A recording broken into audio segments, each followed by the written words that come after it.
What's up, friends? Shane here with the Modern Warrior Project, and today I'm going to do a review on the Bear Grylls Gerber Parang machete, a tool that I absolutely love, and I'm also going to recommend that you do not get it. But before I get into that, hit the like button on this video, and if you would, subscribe to our channel so you never miss any of ours, and let's go ahead and get into it.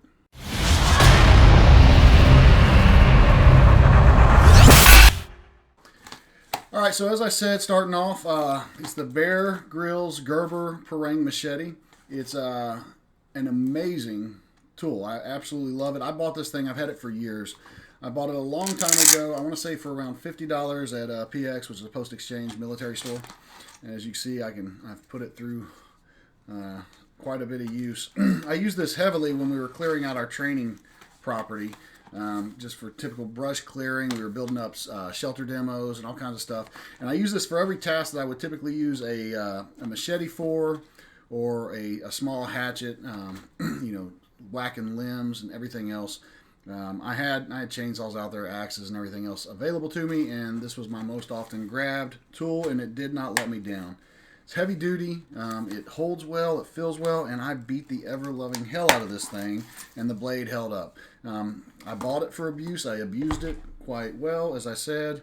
You know, if it came with a very sharp edge, it held the edge well, and when it started to go bad, I'd hit on my grinder and my polishing wheel, and that's how I'd kind of work it back out and put it back to use. Now, as I said, I'm not going to recommend this, and I'll get right to that here in a second, but let's go ahead and talk about this itself. I want to say it's 13.5. This video will be accompanied by an actual review article on it. I want to say it's a 13.5-inch blade. It's heavy duty. It's probably close to 2 pounds in weight.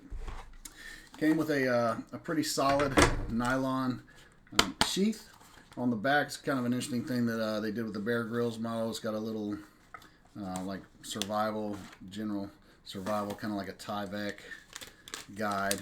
And like I said, I've had this thing for years, and this has stood up well. I haven't looked at this a lot, so I don't know how it would stand up with a lot of heavy use. But all in all, it did. And the one thing that surprised me is this is kind of a Tyvek / plastic material, and it surprised me that thing has never come free, and the stitching has held well over the years. On my particular model that I bought, which I believe is probably one of the first ones, the sheath actually snaps open on the side, so it makes it a little easier to get it in and out. You can actually pop open via snaps on the sheath. It's a solid handle. It's full tang, I believe. I'm almost certain it is. Looks like they have probably 2 lock-in bolts here, top and bottom, for the machete. It's heavy duty. It's got an orange handle. So let's talk a little bit about it. So first off, it's Bear Grylls. If you're in the survival community, you got a lot of friends in the survival community, you may catch some smack over that. I certainly did, and I really didn't care. I didn't buy it because it's got Bear Grylls' name on it. I don't have anything against Bear Grylls. He did well. Entertaining show as far as I'm concerned. But I just bought it because it was a Gerber product. The price was right, and I thought, let me try that out. And I didn't regret it.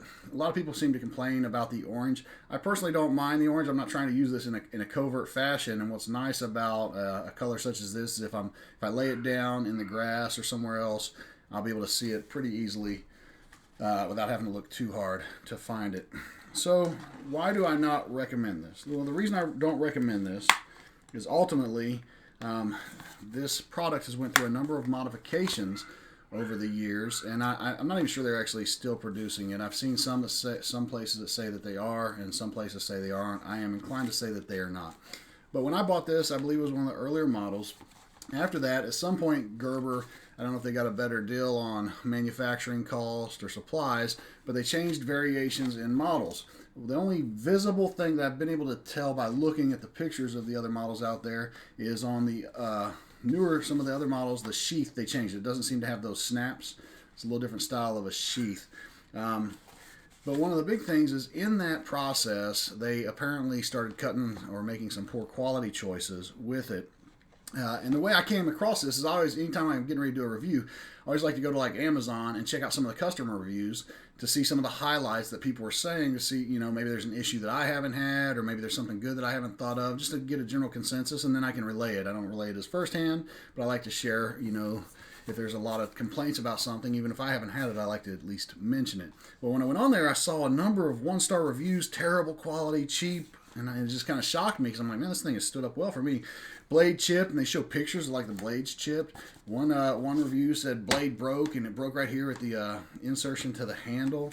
And I thought, that's crazy. So I started looking into it further, and they've actually had a few recalls on these, not this specific one, but different model numbers. As far as it looks the same. Two of the recalls I know, and I'll list in the review, is one on the a different style sheath. The blade would cut through the sheath and posed a potential hazard, obviously, to the user. And an even more significant recall they had on one of the models was specifically that it was actually shearing. It was weak here, and it was breaking at the handle.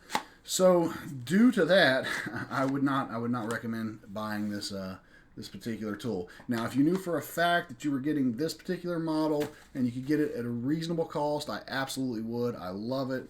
It's held up well. It really is one of my favorite, just kind of whacking through brush tools at this point. On that, a few things. So, at the time of making this video, you can still buy this on Amazon, and it's running upwards of around $100+, which is high in the market for a Parang. Gerber does have a different Parang that they offer at a cheaper level, and I would recommend maybe trying that out. I haven't tried it, but it's not the Bear Grylls, and hopefully maybe they made some corrections and did well on that. However, when they started kind of mass producing these, and they even had them for as low as $27 at Walmart, I think that's where they really started running into problems. They shaved off a lot of their cost, obviously, and was able to produce them more, but as a result, they produced a sub-quality tool, and because of that, it's unfortunate because it really was a good item, good design. So with that, $110 is, or $100 or $100+ or whatever it is going for, is a bit high, or it's actually a lot high. I would, if I knew for a fact that this was the one I was getting and I happen to need it, because I've already experienced this, had experience with this, and I really do like it, I would pay that, even recognizing that's high in the market for this particular type of tool.